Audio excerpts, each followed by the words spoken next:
Go. All right.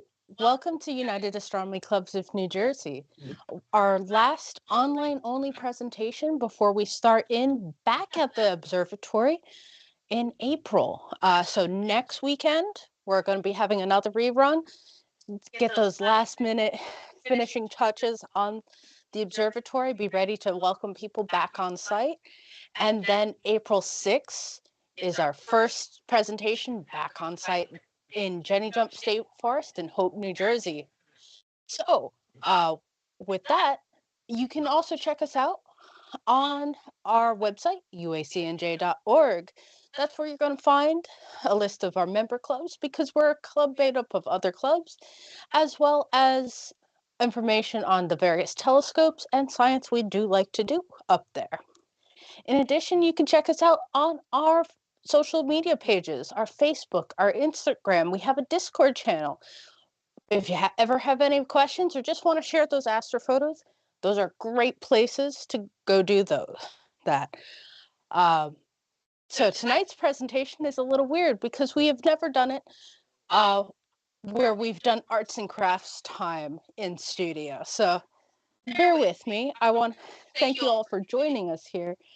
Specifically, we have Rocket Sage and Misadventures in Astro, both streamers on Twitch. So, and Matt, we are presenting solar safety and your eyeballs. So, uh, and since it's going to be my first presentation, I get the wonderful chance to read my own bio because why not?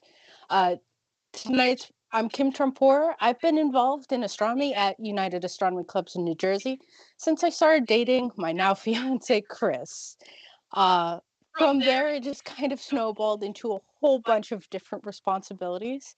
As such, I'm now currently the Development Committee Chair at UACNJ, which means I'm one of the people trying to develop new programs to offer people, as well as make sure we stay funded enough to pay the bills.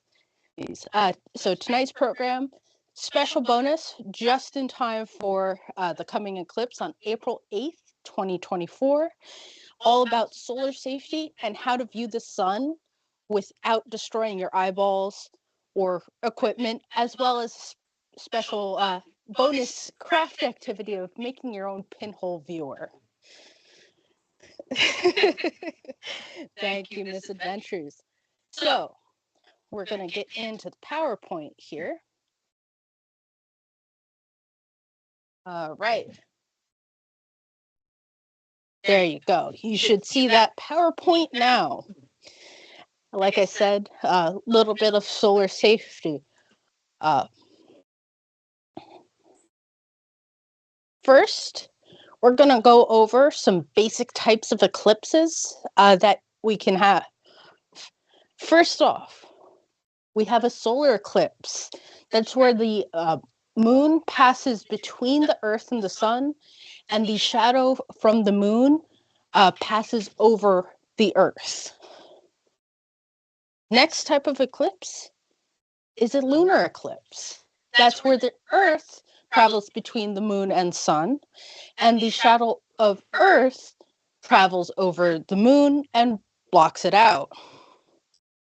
The last kind of eclipse is the apocalypse, which occurs when the sun manages to get between the Earth and the moon. Uh-oh. I was told we have some technical difficulties. This is the waiting music.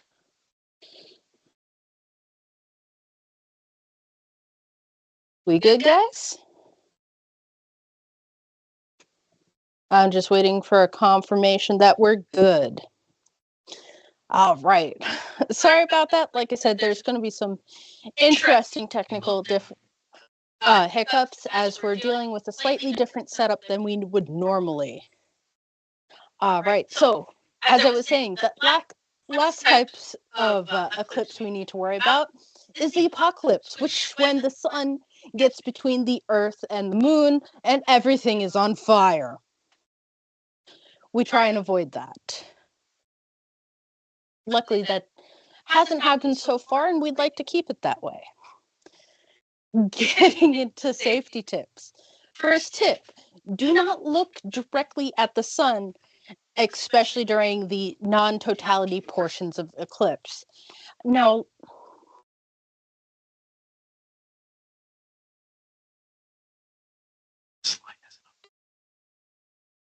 okay, so we're getting slide lag is what I'm seeing.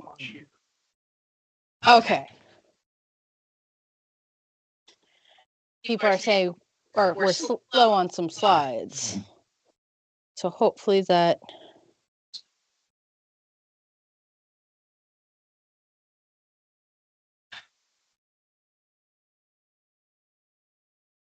All right, hold on. Let's see. If I stop sharing the window, do you think that will help and reshare? Worth a shot.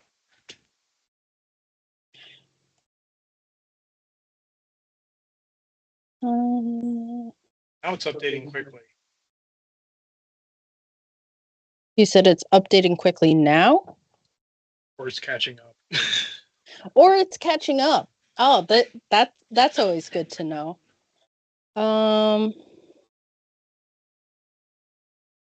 Where's the Teams window? I'm gonna stop sharing that for briefly. And then I'm going to choose to share you the correct screen.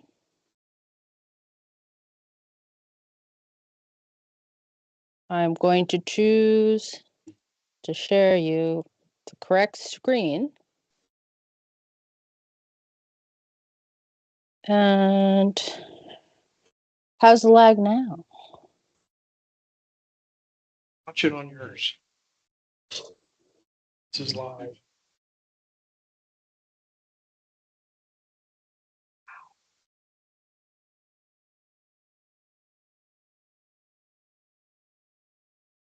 Ah. Worst comes to worst, what I'll do is I'll go through things without the slideshow, because we don't need to keep you guys waiting for really random things. Like I said, we never try and look at the sun with our eyeballs or equipment without proper protection. You will damage something, your eyeballs or your equipment. There are plenty of images online of what damaged equipment looks like, where sensors are melted, because inside of a camera lens, there's optics that focus and amplify light, because that's the whole goal of a camera. And your eyes kind of do similar.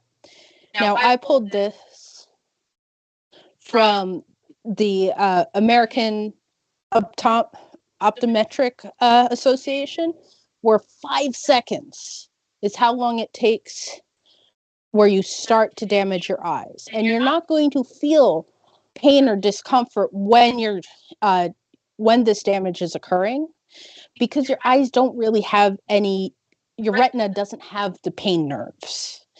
Instead, you'll notice visual symptoms within 4 to 6 hours. So it's not going to be you're immediately noticing the damage. It's going to be later on you notice the damage. And then some people even notice symptoms after 12 hours. If you are concerned that you have damaged your eyes from looking at the sun, some symptoms to look out for are going to be blurry vision, headaches, blind spot in your central vision, or in one or both eyes, and increased sensitivity to light where it's a prolonged problem. You can also get distorted vision, where, for example, if you're looking at a straight line like a ruler, it appears bent, or door jambs start to look wonky, and changes in the way you know that color is not quite right. So, yes, Miss Adventures, use the laser emotes. Safety tip: one eye.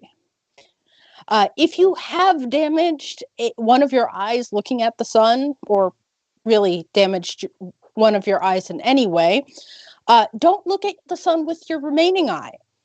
It's kind of a risk that you might want to be cognizant about. Just having no eyes seems problematic when you're used to vision. Coming to safety tip number 2, we're going to determine which safe solar viewing method you're going to use.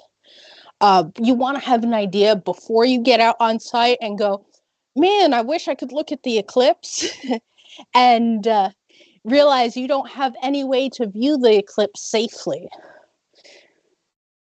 So some of these safe viewing methods, solar glass or eclipse glasses, usually they're the little cardboard thing with the solar filters in the eyes that you would hold up. A properly filtered telescope or pair of binoculars, which would be direct viewing methods. You can also have indirect viewing methods, which are pinhole viewing, which we're going to make one in a little bit, and optical projection. I chose pinhole viewing just for the fact of its simplicity and for me, it was least likely to damage my equipment. All right. So I do have some pictures here of ways to view, including a properly filtered telescope, where you notice that solar filter is right on the end where the telescope would be collecting light. People have used colanders or anything with small holes to view the eclipse, and what will actually happen, which is pinhole viewing, you'll see the rough phases as the moon eclipses the sun or passes in front of the sun. We have a picture of those solar glasses and a build your own pinhole viewer in a box. Next tip. Once you've determined what your safe solar viewing apparatus is going to be, make sure you have made it or installed it correctly, or that you are going to use it correctly. For example, for eclipse glasses, when you have those glasses, you should be putting them on your face and covering your eyes before you ever think about looking at the sun. We're not going to look at the sun and then put the glasses on, because you've just defeated the point of the glasses. So glasses on, look at the sun. No longer looking at the sun, glasses can come off. Glasses should cover your eyes. So if you're trying to wear your glasses down here by your nose, it's not going to work. Doesn't really help you. Again, defeats the purpose.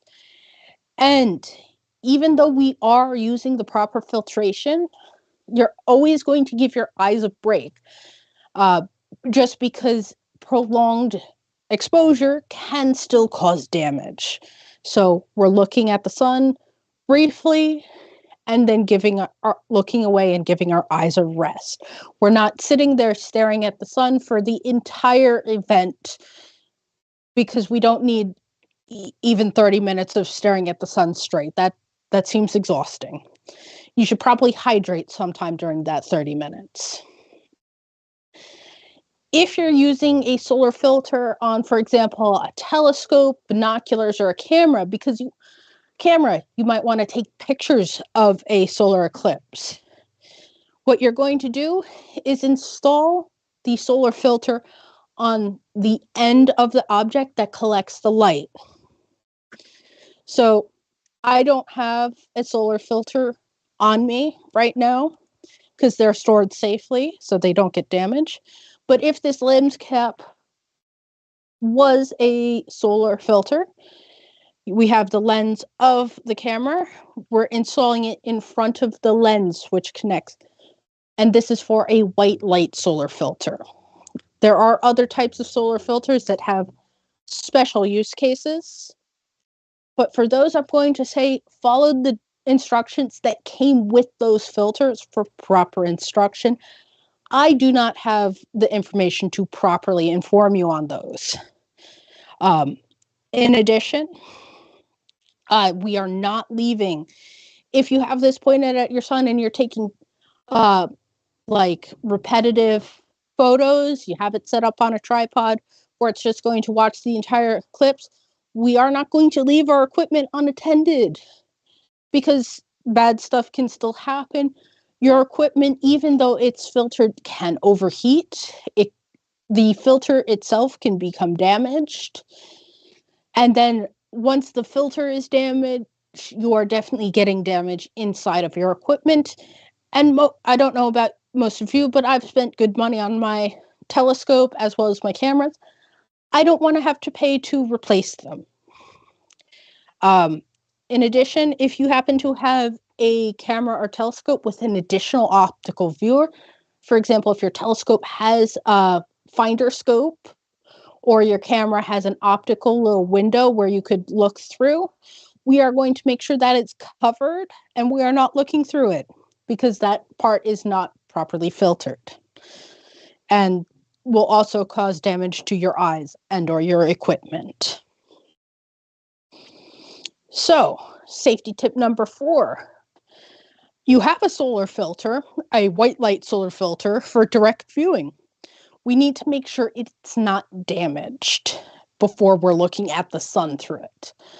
How can you tell if your solar viewer is not safe? The first thing we want to look for is that it is following the ISO standard.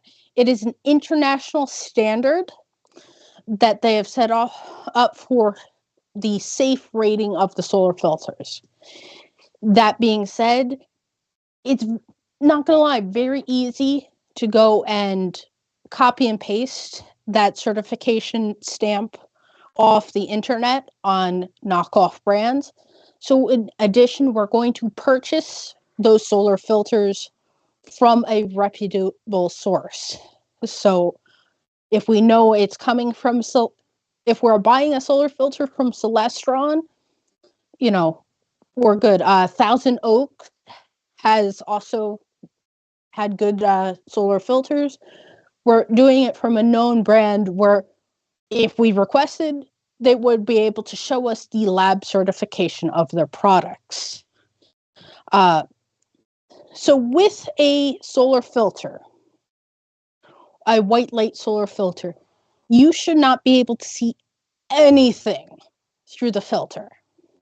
If you can put that up and you can see your friend sitting across the table from you, or you can see around in your room and you can navigate through the room, it is not a good solar filter because it is meant to block out most of the light of the sun or something else that is comparably bright, such as the sun reflected off a mirror.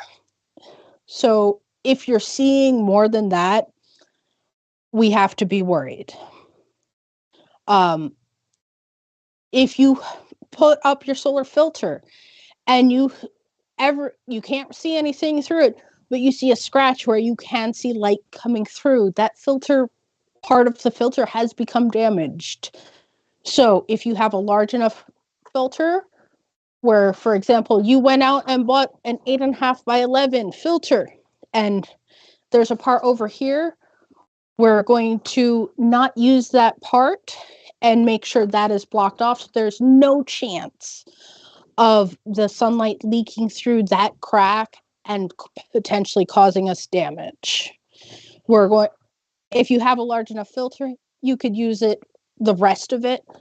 Many people are going to have the eclipse glasses, and if those become damaged, the filter is quite small, so you might want to purchase a new one and make sure we don't allow that to become scratched.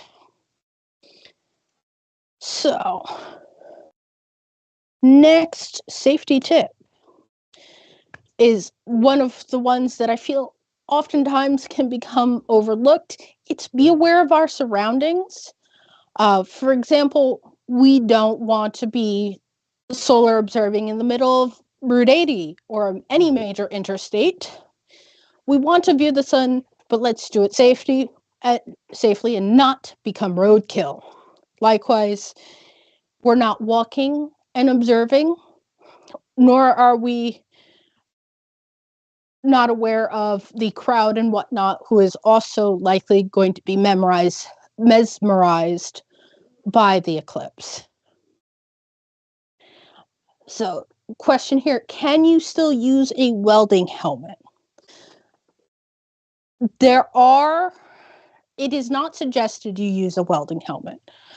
For the fact there are ratings of welding helmets, and there is a certain rating. Above a certain rating, you get close to what a normal white light solar filter is. I forget what exactly that rating is. There would be ways to look that up. You also do not want to use a self-adjusting, one of the battery-powered ones where you can see through and then it automatically adjusts. That time in which it is adjusting is still leaving you unprotected.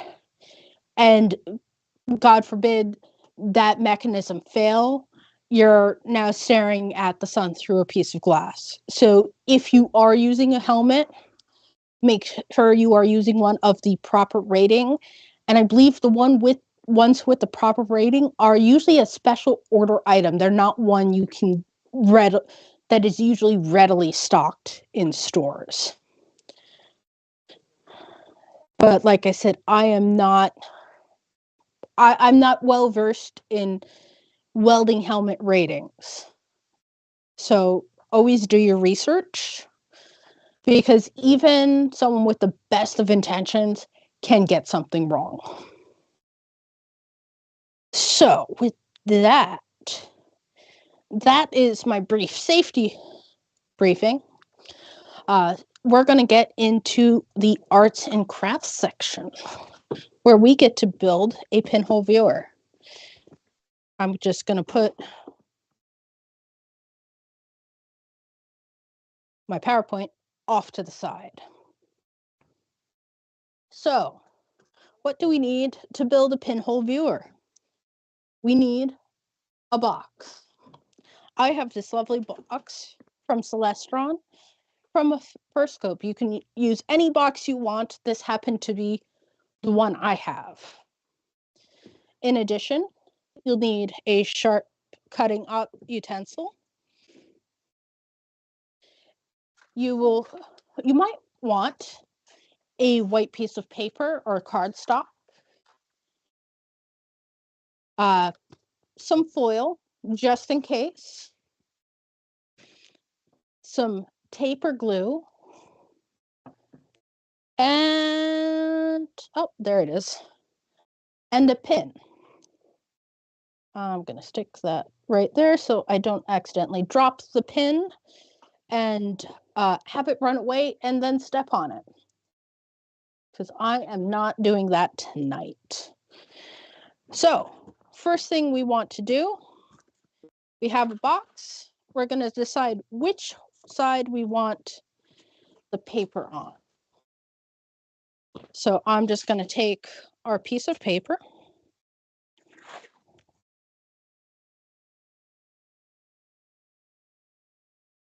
and we're going to make it so that when we stick this in, actually, hold on, it will stay on our viewing area.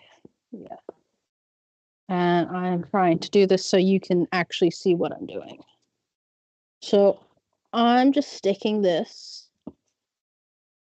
on the back here, because after looking at the box I have chosen, I have determined this side has the least amount of potential light leakage. So I'm putting my piece of paper on the opposite of that side. And we're just gonna kind of secure it in here. You don't need to use the paper, but it does give you a lighter surface for the light to show up on. And kind of gives you a target to look at. So with this, we have an open end. We have a couple of choices we can make. We can have this end kind of open where we can use the flaps to kind of close down and make it dark in there.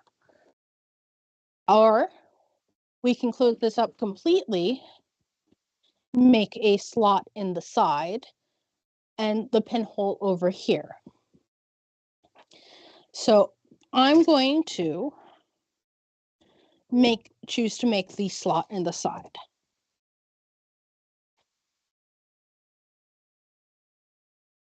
So I am going to quickly tape the box closed here. And I'm going to cut out my viewing port. So I've determined my pinhole is going to be over here. So I'm going to make a flap with my box cutter or X-Acto knife, or just a knife in general. And I'm going to do it so that even looking at, I'm going to kind of shield myself from looking at the sun, because you don't want to try and get in there and look through the pinhole at the sun, because again, this would be unfiltered. So we have that. And now you can make a hole in the box, and sometimes that can work, where just punching the hole through the box will work. And let's see if I can line you up there. I have a really bright flashlight, pinhole light.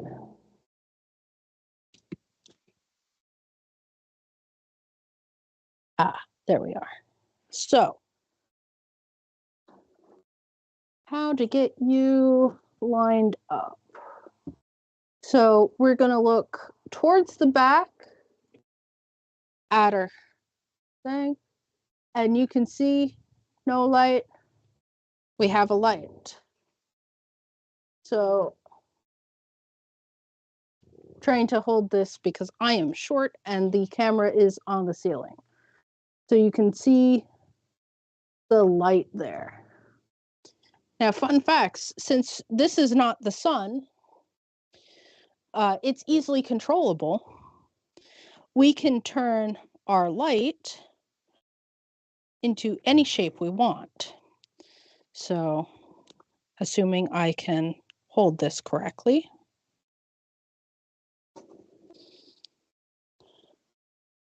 Let's line you up.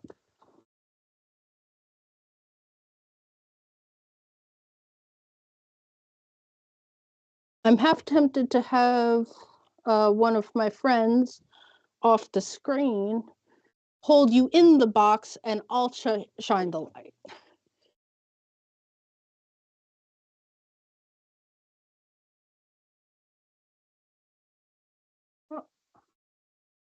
Can one of my taller friends come?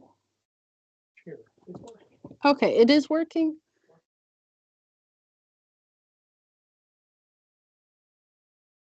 Oh, there we go. And when I align it correctly so the light's actually going through the pinhole, we can see I have changed the light from a circle to a star. Because that is fun. Because what we're working off of is actually very old technology, a phenomena known as camera obscura. So people found that when they were in completely darkened rooms, but one small crack of light was infiltrating through, for example, a set of drawn curtains, that an image from the outside was being projected on the outside wall. And that is the technology that we are using with this. If the hole gets too big, it doesn't have the same problem. So if, for example, you took a pencil and poked it and it was no longer functioning well as that technology, what you can do is make an even larger hole.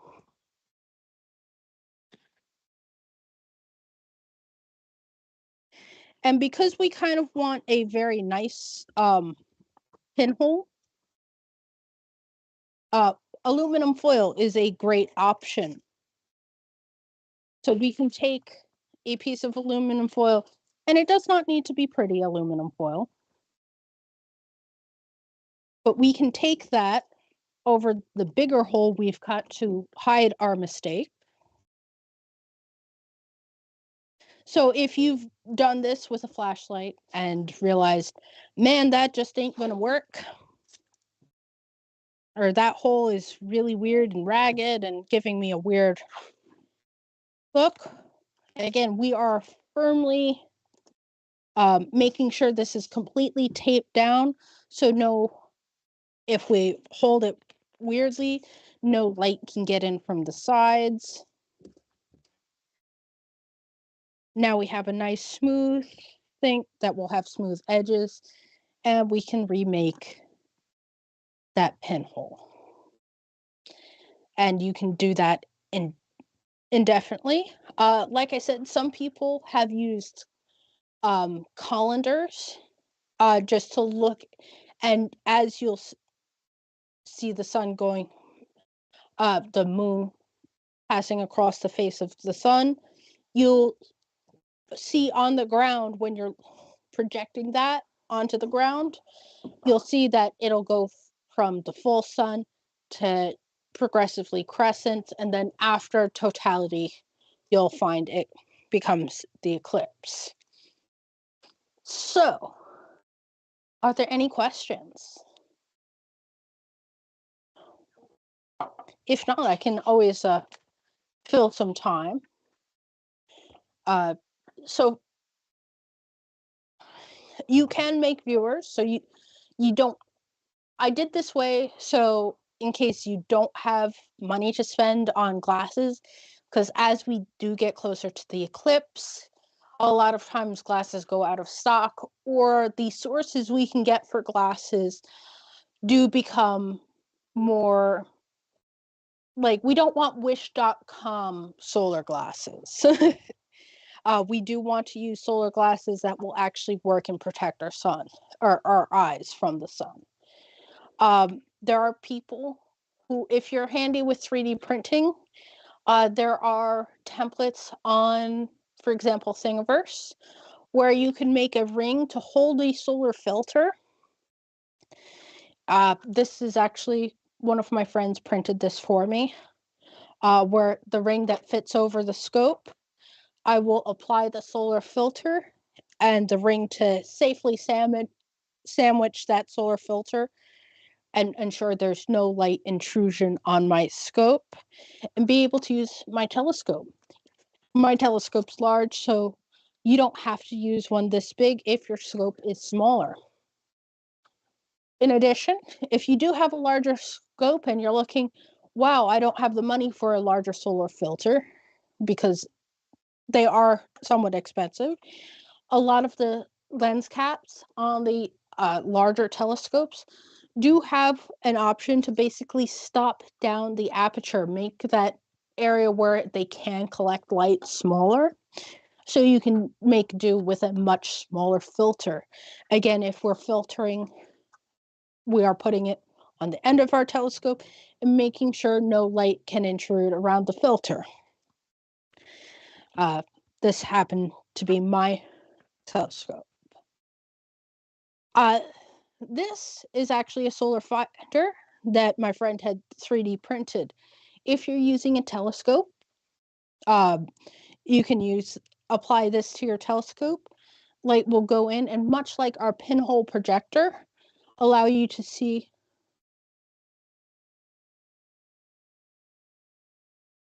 fire. prior to me.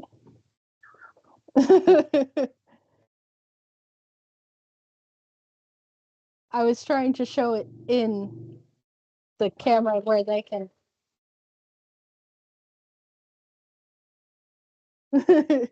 So, I'm short. So we have the hole at one end, which will light much like our pinhole projector, will allow light to pass through. Portable sun. Portable sun doing portable sun things. That doesn't work really well.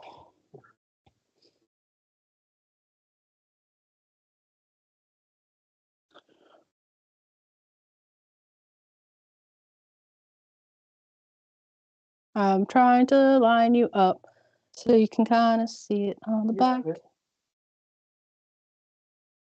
This goes exactly opposite of the way you think it should on the camera, which I think is my main problem. I have to go right to go left. Inversion, it's fun. But you can use this as a way to navigate your telescope over to make sure you'll actually see the sun within your view of your properly, because it has no optics. You're not necessarily worried about it causing a fire because, again, back to the optics, the whole point of a camera, of binoculars, of telescopes, are all that they're gathering and concentrating light onto a single point. So we do not want to treat our eyes to the ant under a magnifying glass treatment, which that would surely be. And yeah, I don't really have too much more.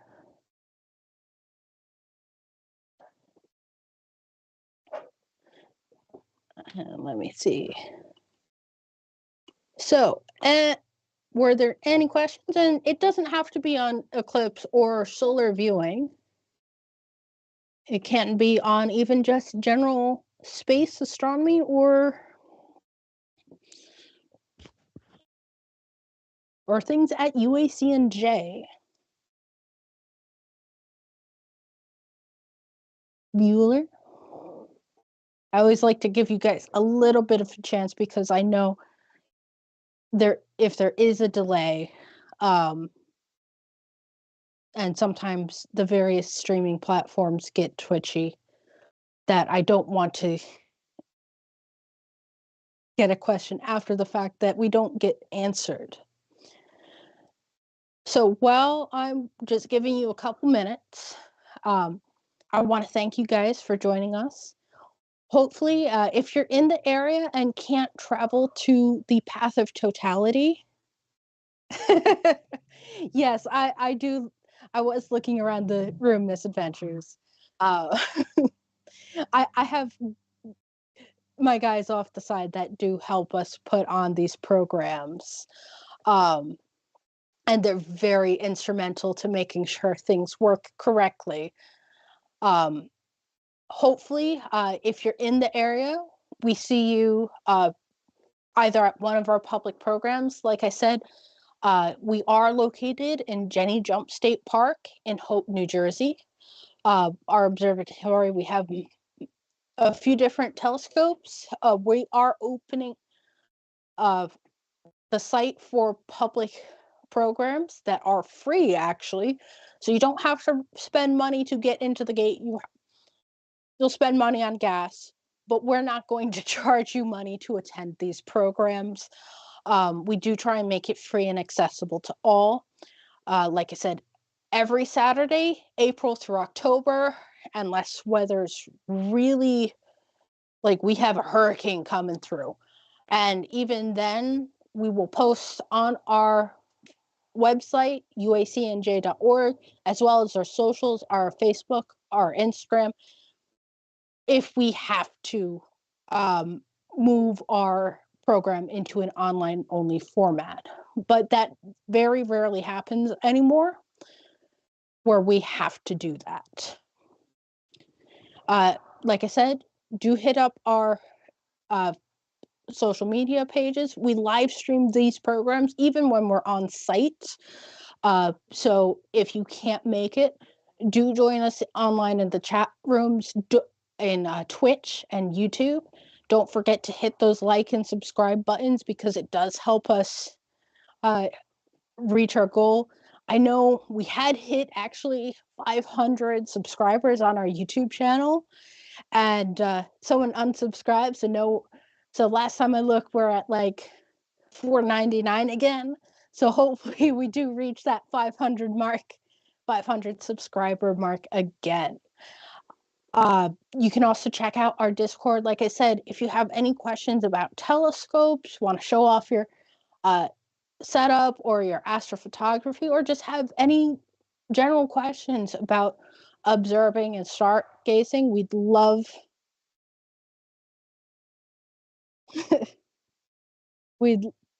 to actually get those answered for you. And if we don't know the answer, hopefully direct you to a place where you can find misadventures. Where we have not made affiliate or partner on Twitch. We do I say subscribers because that is what YouTube does for that free like, follow, subscribe button. All of those are free actions on YouTube. If you happen to miss a presentation, you can also check out our archive on YouTube because we keep all of our past presentations that are not reruns on there available to you. So if there's information that you're not sure of, you want to check back, or you're just like, oh, I forgot it was Saturday, you can always check us there. Send us a comment, any questions. I do check them periodically and try and get those answered. With that, I want to thank you guys for another great night.